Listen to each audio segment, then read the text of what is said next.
어쩌면 이 바보 같은 연기가 전부 다 거짓일 수도 있겠어요. 결혼식 내내 침을 흘리며 난동을 부리던 남편. 50억 빚을 청산할 유일한 수단이었던 그가 첫날 밤 내 앞에서 무덤덤하게 잠든 순간 나는 도망치기로 결심했습니다. 하지만 문 앞에서 우연히 들은 시어머니의 살인 지시가 모든 것을 바꿔놓았습니다. 도망 대신 침대 곁으로 돌아갔을 때 잠결에 뒤척이던 남편이 내 손목을 잡고 속삭였습니다. 3살 지능이라고는 믿을 수 없는 고통과 간청이 담긴 눈빛이었습니다. 그 순간 저는 이 정신장애 백만장자의 뒤에 숨겨진 거대한 비밀과 마주했습니다. 저는 과연 이 위험한 비밀을 파헤치고 남편과 함께 지옥 같은 결혼 생활을 탈출할 수 있을까요? 구독, 좋아요, 여러분의 사는 곳 댓글로 적어주시면 행복이 함께할 거예요. 오늘의 사연 지금 시작합니다. 아버지의 도박으로 회사가 1,000억 원의 손실을 입었습니다. 이서연은 침대 끝에 앉아 결혼 서약서를 내려다봤습니다. 50억 원을 당장 갚지 못하면 가족 모두가 길거리에 나앉을 판이었죠. 아버지가 방문을 열고 들어오더니 서연의 어깨를 붙잡았습니다. 서연아, 아빠가 미안하다. 하지만 네가 아니면. 서연이 고개를 돌리며 말했습니다. 됐어요. 제가 할게요. 결혼식장에는 냉소 가득한 하객들만 가득했습니다. 신랑 강민준이 입장하자 웅성거림이 터져나왔죠. 민준은 턱시도 깃을 잡아당기며 괴성을 질렀습니다. 싫어. 싫다고. 하객 한 명이 옆 사람에게 속삭였습니다. 저게 그 유명한 바보 후계자구만. 3살 지능이라더니 정말이네. 서연은 민준의 손을 잡으려 했지만 민준이 손을 뿌리쳤습니다. 식이 끝나고 호텔 스위트룸에 도착했을 때 민준은 샴페인 병을 바닥에 내던졌습니다. 유리 파편이 사방으로 튀었죠. 서연은 구석에 짐을 챙기며 도망칠 궁리를 했습니다. 이렇게는 못 살아. 오늘 밤 나가야 해. 가방 지퍼를 올리던 순간 거실에서 목소리가 들렸습니다. 서연은 몸을 낮추고 문틈으로 귀를 기울였습니다. 시어머니 박 여사의 목소리였습니다. 그 멍청한 놈이 깨어나면 안 돼. 약 용량을 2배로 늘려. 완전히 뇌를 녹여버려야 돼. 서연의 등줄기에 식은땀이 흘렀습니다. 박 여사가 계속 말했습니다. 빚 때문에 팔려온 계집애는 신경 꺼. 민준이 죽으면 위자료 주고 쫓아내면 그만이니까. 서연은 입을 막고 숨을 죽였습니다. 통화가 끝나고 박 여사가 나간 뒤에야 서연은 숨을 내쉬었죠. 구석에서 잠든 민준을 바라봤습니다. 선천적 장애가 아니야. 독극물. 저 사람들이 일부러. 서연의 머릿속에 죽은 남동생의 얼굴이 떠올랐습니다. 병원 침대에 누워 고통스러워하던 동생의 모습이 민준과 겹쳐 보였죠. 서연은 가방을 다시 풀며 중얼거렸습니다. 미안해. 난 또 도망치려 했어. 침대 곁으로 다가가 민준의 손을 잡았습니다. 민준이 잠결에 서연의 손목을 세게 움켜쥐었습니다. 그의 눈이 살짝 떠졌는데 3살 아이의 눈빛이 아니었습니다. 고통과 간청이 담긴 어른의 눈빛이었죠.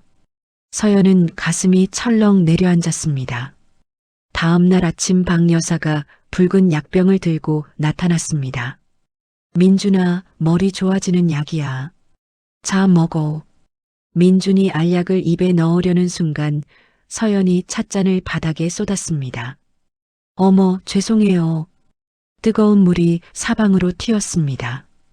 박 여사가 치마를 털어내는 사이 서연은 재빨리 민준의 손에서 알약을 낚아챘죠. 휴지로 감싸 치마 주머니에 숨겼습니다. 서연이 민준에게 생수병을 건넸습니다. 자, 물로 입 헹궈. 민준이 낄낄 웃으며 물을 마셨습니다. 하지만 그 순간 민준의 눈빛이 서연을 똑바로 바라봤습니다. 고맙다고 말하는 것 같았죠. 서연은 등에 소름이 돋았습니다. 박 여사가 의심스러운 눈초리로 두 사람을 번갈아 봤습니다. 이상하네. 오늘따라 민준이가 얌전한데. 서연이 억지로 웃으며 대답했습니다. 제가 잘 돌보고 있어요. 박 여사가 약병을 들고 나가며 말했습니다. 내일부터는 내가 직접 약 먹이는 걸 확인할 거야. 문이 닫히자 서연은 주머니 속 알약을 꺼내봤습니다. 작고 하얀 알약이 손바닥 위에서 빛을 받아 반짝였죠. 서연이 민준을 돌아봤습니다. 민준은 창밖을 바라보며 입술을 깨물고 있었습니다. 챕터 이감시의 눈. 서연은 매일 아침 박 여사 몰래 알약을 화분 흙에 묻었습니다.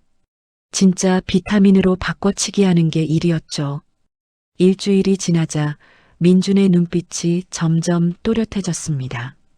서연이 책을 읽어줄 때 민준이 귀를 기울이기 시작했죠. TV에서 경제 뉴스가 나오자 민준의 시선이 화면에 고정됐습니다.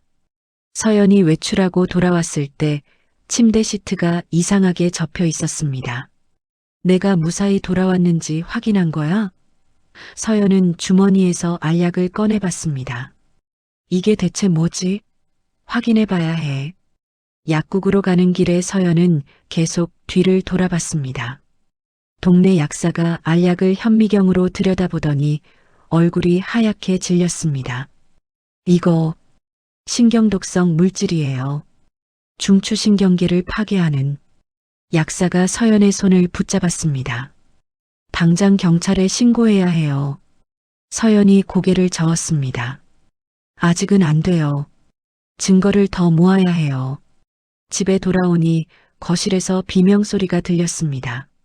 사촌형 강태석이 민준의 머리채를 잡고 술병을 들이대고 있었죠. 마셔. 이 바보야.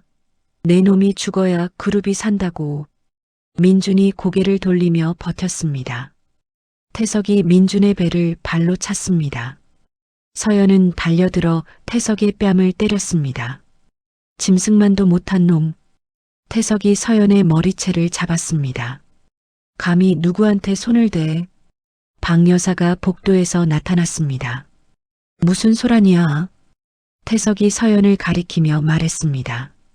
이 계집애가 저한테 손을 들었어요. 박 여사가 서연의 뺨을 후려쳤습니다. 집안 기둥한테 손을 대? 네가 누군 줄 알아? 경호원 2명이 서연의 팔을 잡았습니다. 서연은 끌려가며 민준을 돌아봤죠. 민준은 바닥에 주저앉아 떨고 있었습니다. 서고에 갇힌 서연은 문을 두드렸습니다. 열어줘요. 제발. 아무 대답이 없었습니다. 어둠이 깔리고 배가 고팠죠. 문틈 아래로 뭔가 밀려 들어왔습니다. 빵 조각과 물병이었습니다. 빵에는 손톱 자국이 3개 그어져 있었죠. 누군가 날 돕고 있어. 다음 날 아침 문이 열렸습니다. 박 여사가 팔짱을 끼고 서 있었죠. 내 아버지 비탄감은 내 복종이 전제야. 알아들었어? 서연이 고개를 숙였습니다. 예. 박 여사가 태석을 돌아봤습니다. 민준이 요새 이상해. 눈빛이 너무 맑아. 태석이 고개를 끄덕였습니다. 저 계집애가 약을 제대로 안 먹이는 것 같아요. 박 여사가 경호원에게 지시했습니다. 침실에 카메라 추가 설치해. 천장 몰딩 속에 숨겨. 서연은 방으로 돌아와 창가를 지나다 희미한 반짝임을 봤습니다. 바닥에 놓았던 조약돌 위치가 미세하게 바뀌어 있었죠. 감시당하고 있어. 밤이 되자 서연은 민준의 손바닥에 손가락으로 글자를 썼습니다. 카메라 민준이 눈을 감은 채 고개를 살짝 끄덕였습니다. 두 사람은 이제 연기를 더 철저히 해야 했죠. 서연이 민준 앞에서 큰 소리로 말했습니다. 오늘도 약 잘 먹었지? 민준이 바보처럼 고개를 끄덕였습니다. 하지만 서연은 창문을 살짝 열어 환기를 시켰습니다. 독소 배출을 돕기 위해서였죠. 밤새 두 사람은 감시 카메라를 의식하며 숨을 죽였습니다. 서연이 지쳐 잠든 새벽이었습니다. 누군가 서연의 어깨를 부드럽게 감쌌죠. 귓가에 낮은 목소리가 들렸습니다. 울지 마, 서연아. 이제 내가 움직일 시간이야. 서연이 깜짝 놀라 뒤를 돌아봤습니다. 민준의 눈빛이 완전히 달라져 있었습니다. 3살 아이가 아닌 어른의 눈빛이었죠. 서연의 입이 떡 벌어졌습니다. 당신, 민준이 서연의 입을 막았습니다. 카메라, 이불 속으로. 두 사람은 이불을 머리까지 뒤집어 썼습니다. 민준이 속삭였습니다. 사고 직후부터 알고 있었어. 가족들이 날 죽이려는 거. 살려고 바보 연기를 한 거야. 서연이 떨리는 목소리로 물었습니다. 그럼 그동안 계속. 민준이 고개를 끄덕였습니다. 내 덕분에 독소가 빠져나갔어. 이제 정신이 완전히 돌아왔어. 서연의 눈에 눈물이 고였습니다. 얼마나 고통스러웠어. 민준이 서연의 뺨을 닦아주었습니다. 내 서재 비밀 금고에 증거가 다 있어. 사고 원본 파일하고 비리 장부. 서연이 손을 꽉 쥐었습니다. 언제 폭로할 거야? 민준이 대답했습니다. 창립기념일 파티. 그날이 디데이야. 모든 걸 끝낼 거야. 두 사람은 숨결이 닿을 만큼 가까이 있었습니다. 서연이 민준의 손을 잡았습니다. 난 끝까지 당신 편이야. 다음 날부터 두 사람의 연기는 더 치밀해졌습니다. 민준은 더 바보같이 굴었고 서연은 더 순종적으로 굴었죠.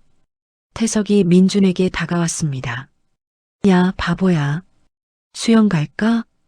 민준이 박수를 치며 좋아했습니다. 수영장에 도착하자 태석이 민준의 머리를 물속으로 밀어 넣었습니다. 이제 죽어, 이 쓸모없는 놈아. 민준은 발버둥 쳤지만 물속에서 눈을 떴습니다. 견뎌야 해. 서연과의 약속을 지켜야 해. 폐에 물이 차올랐습니다. 의식이 흐려졌죠. 그때 비명소리가 들렸습니다. 그만해. 서연이 달려와 고용인들을 끌고 왔습니다. 태석이 손을 떼며 웃었습니다. 장난이었어. 뭘 그래?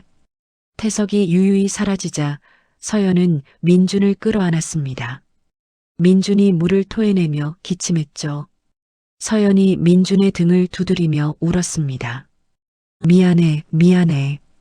방으로 돌아와 서연은 젖은 옷을 벗겨주었습니다. 민준의 뺨에 입을 맞췄죠. 당신을 구하려면 어떤 위험도 감수할 거야. 민준이 서연의 손을 잡았습니다. 네가 아니었으면 진작 죽었어. 밤이 되자 두 사람은 이불 속에서 서로를 껴안았습니다. 민준이 서연의 이마에 키스했습니다. 우리 꼭 같이 살아남자. 서연이 고개를 끄덕였습니다. 약속해. 두 사람은 체온을 나누며 밤을 지샜습니다. 곧 다가올 최후의 전쟁을 준비하면서 말이죠. 새벽 2시였습니다. 서연은 복도를 조심스럽게 걸었습니다. 서재 문 앞에 섰는데 발소리가 들렸죠. 경호원이었습니다. 서연은 숨을 곳이 없었습니다. 망했어. 그때 누군가 서연을 벽장 안으로 끌어당겼습니다. 박 집사였죠. 경호원이 지나갔습니다. 박 집사가 서연에게 속삭였습니다. 도련님을 살려주셔서 감사합니다. 서연이 놀라 박 집사를 바라봤습니다. 어떻게? 박 집사가 USB를 건넸습니다. 도련님 친모님을 모셨습니다.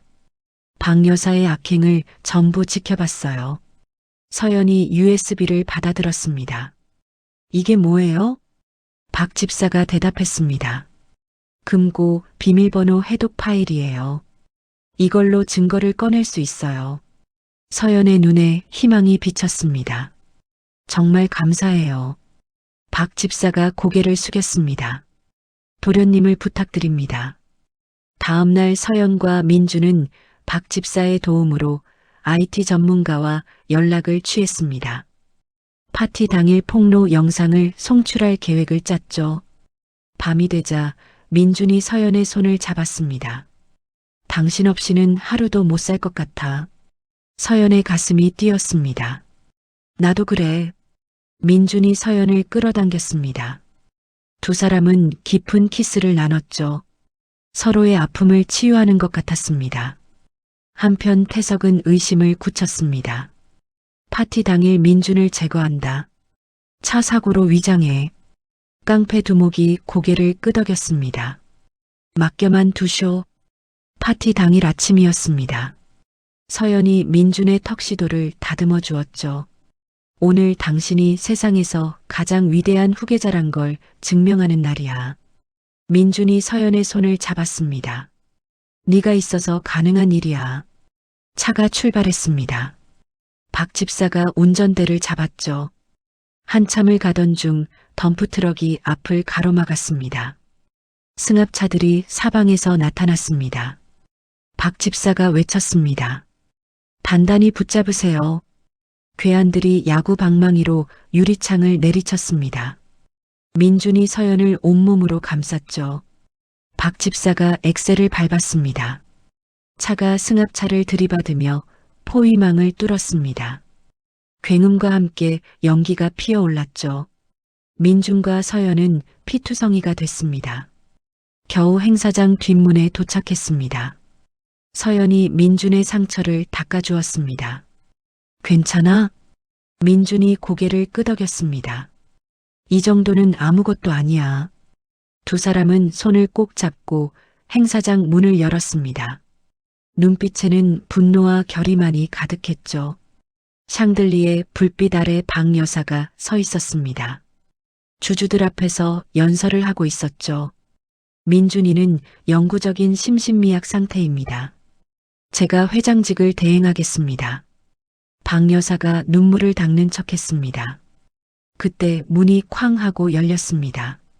피 묻은 턱시도 차림의 민준이 걸어 들어왔죠. 장내가 얼어붙었습니다. 박 여사의 얼굴이 하얗게 질렸습니다. 귀신이. 민준이 단상으로 걸어갔습니다. 박 여사 앞에 섰죠. 민준이 마이크를 잡고 말했습니다. 저는 강민준입니다. 바보가 아닙니다. 장내가 술렁였습니다. 대형 스크린에 영상이 떴습니다. 박 여사와 태석이 독극물 투여를 지시하는 장면이었죠. 비자금 횡령 증거도 함께 나왔습니다. 주주들이 경악하며 웅성거렸습니다.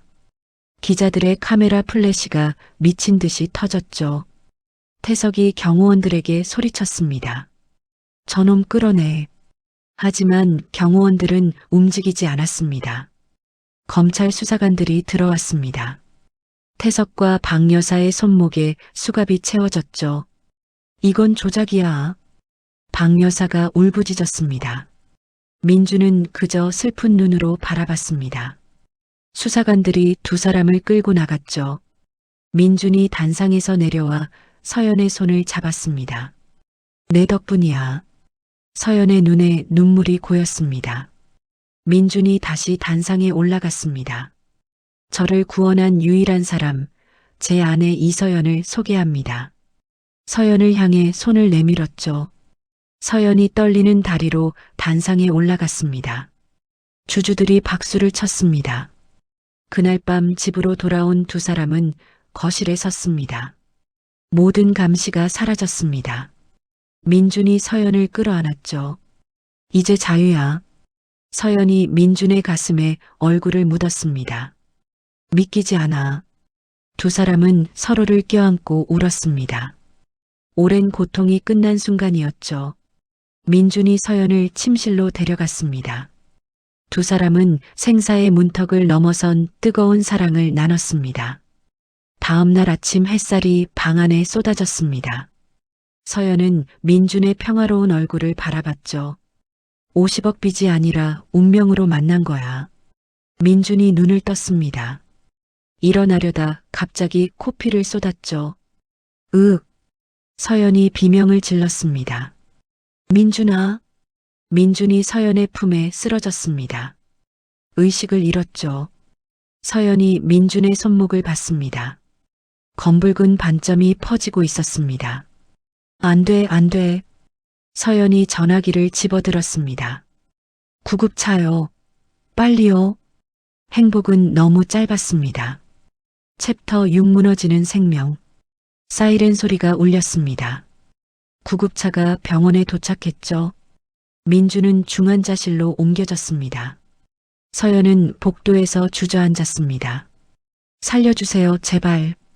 의사가 나왔습니다. 급성 신부전입니다. 독극물 후유증이에요.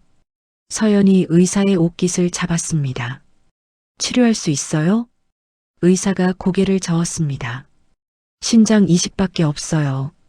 하지만 희귀 혈액형이라. 서연의 다리에 힘이 풀렸습니다. 구치소의 태석이 이 소식을 들었습니다. 기회야. 이번엔 확실히 끝장낸다. 변호사에게 지시했죠. 장기 기증 명단을 조작해. 민준 순번을 계속 뒤로 밀어. 중환자실에서 민준이 눈을 떴습니다. 서연이 손을 잡고 있었죠. 서연아. 민준이 약한 목소리로 말했습니다. 나는 이미 고장났어. 이제 떠나줘. 서연이 민준의 입을 막았습니다. 닥쳐. 내가 허락하지 않는 한 당신은 죽을 수 없어. 서연은 전국의 병원을 수소문했습니다. 하지만 적합한 기증자가 나타나도 취소됐죠. 태석의 방해 공작이었습니다. 민준의 상태는 악화됐습니다. 투석마저 힘들어졌죠. 통증에 시달리며 신음했습니다. 서연이 의료진에게 달려갔습니다. 제 신장을 검사해 주세요. 의사가 놀라며 말했습니다. 비혈연 관계는 위험해요. 당신 지병도 있고. 서연이 무릎을 꿇었습니다.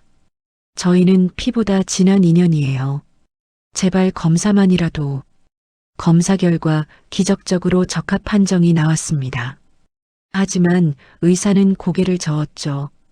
수술 위험도가 너무 높아요. 태석이 이 소식을 듣고 광분했습니다. 수술 당일 전력을 끊어버려 병원 내부자에게 뇌물을 줬습니다. 수술 전날 밤이었습니다. 무균실 유리병 너머로 서연과 민준이 마주 앉았죠. 민준이 고개를 저었습니다. 하지마. 네가 죽으면. 서연이 웃으며 말했습니다. 우리 둘 다 살 거야. 서연이 수술 동의서에 서명했습니다. 사망 가능성이라는 글자가 보였지만 두렵지 않았습니다. 수술 당일 아침이었습니다. 민준이 링거를 뽑으며 소리쳤습니다. 안 돼. 이 수술 못해. 서연이 민준을 끌어안았습니다. 당신 없이는 나도 살 이유가 없어. 우리 둘 다 살아서 나가자. 민준이 떨리는 손으로 서연을 안았죠. 사랑해. 서연이 대답했습니다. 나도 사랑해. 두 사람은 각자의 이동 침대에 누웠습니다. 복도를 지나며 서로를 바라봤죠. 민준이 미소 지었습니다. 서연도 웃으며 손을 흔들었습니다. 수술실에 도착했습니다. 태석이 심어둔 마취가 의사가 다가왔습니다. 이상한 주사를 준비했죠.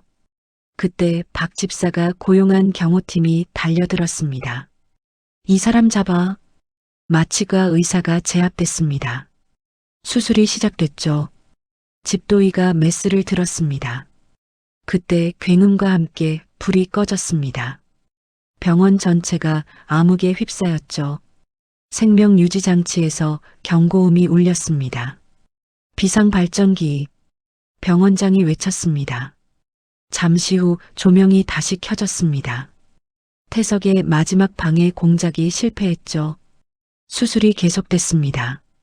민준의 병든 신장이 적출됐습니다. 서연의 신장이 이식됐죠. 그때 민준의 혈압이 급격히 떨어졌습니다. 쇼크야. 심폐소생술. 의료진이 민준의 가슴을 눌렀습니다. 한편 서연도 과다출혈로 쓰러졌습니다. 심전도가 일직선이 됐죠. 환자 심정지. 의사들이 급히 달려들었습니다. 의식 없는 서연은 꿈을 꿨습니다. 빗속을 민준과 걸었죠. 민준의 목소리가 들렸습니다. 돌아와, 서연아. 나 혼자 남기지 마. 서연의 심장이 다시 뛰기 시작했습니다. 12시간의 대수술이 끝났습니다. 집도이가 복도로 나왔죠. 땀에 젖은 얼굴이었습니다. 성공했습니다. 박 집사가 무릎을 꿇었습니다. 감사합니다. 감사합니다. 중환자실에 두 사람이 나란히 누웠습니다. 수많은 기계에 연결되어 있었죠. 심박수 모니터가 규칙적으로 뛰었습니다. 박 집사가 유리창 너머로 바라봤습니다. 눈물이 흘러내렸죠. 민준이 희미하게 서연의 손을 잡았습니다. 서연도 민준의 손을 놓지 않았습니다. 피를 나눈 부부가 됐습니다. 일주일 후 민준이 눈을 떴습니다. 옆 침대에 서연을 불렀죠. 서연아. 갈라진 목소리였습니다. 서연도 눈을 떴습니다. 민준아. 두 사람은 손을 꼭 잡았습니다. 살아있다는 게 믿기지 않았죠. TV에서 뉴스가 나왔습니다. 강태석과 박 여사에게 무기징역이 선고됐습니다. 민준이 휠체어를 타고 서연 곁으로 갔습니다. 서연의 배에 난 흉터를 어루만졌죠. 이 흉터는 우리의 결혼 반지야. 서연이 웃으며 대답했습니다. 평생 간직할게. 퇴원 후 두 사람은 지옥 같던 저택을 팔았습니다. 교회의 평화로운 집으로 이사했죠. 서연은 민준의 재활을 도왔습니다. 민준은 서툰 요리를 배웠습니다. 소박한 행복이 쌓여갔죠. 1년이 지났습니다. 민준과 서연은 완전히 회복됐습니다. 리마인드 웨딩을 준비했죠. 푸른 잔디밭이었습니다. 민준이 서연에게 화관을 씌워줬습니다.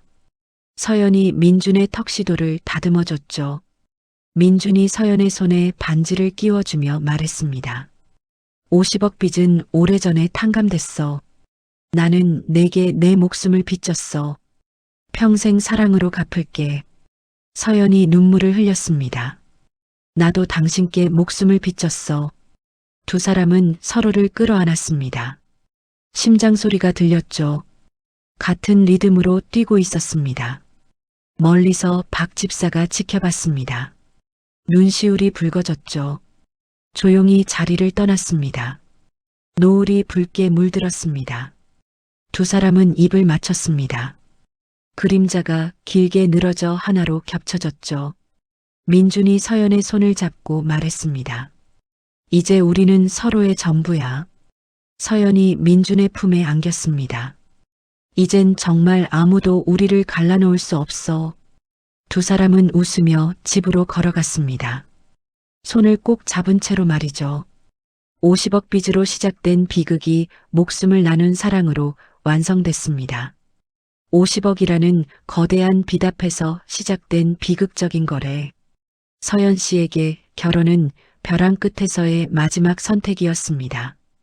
그리고 그 선택의 끝에서 그녀는 단순한 장애인 남편이 아닌 가족에게 버림받고 살해당할 위기에 처한 고통받는 영혼을 발견했어요.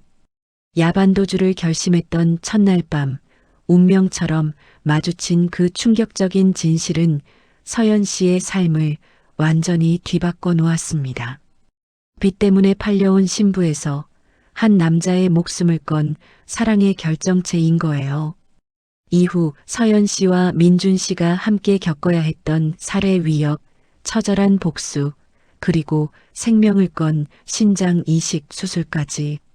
그 모든 고난의 시간은 그들의 결혼을 돈이나 계약이 아닌 진정한 사랑과 생명의 맹세로 굳건히 만들었죠. 결국 그들은 악인들에게 정의의 심판을 내리고 서로에게 새 삶을 선사했습니다.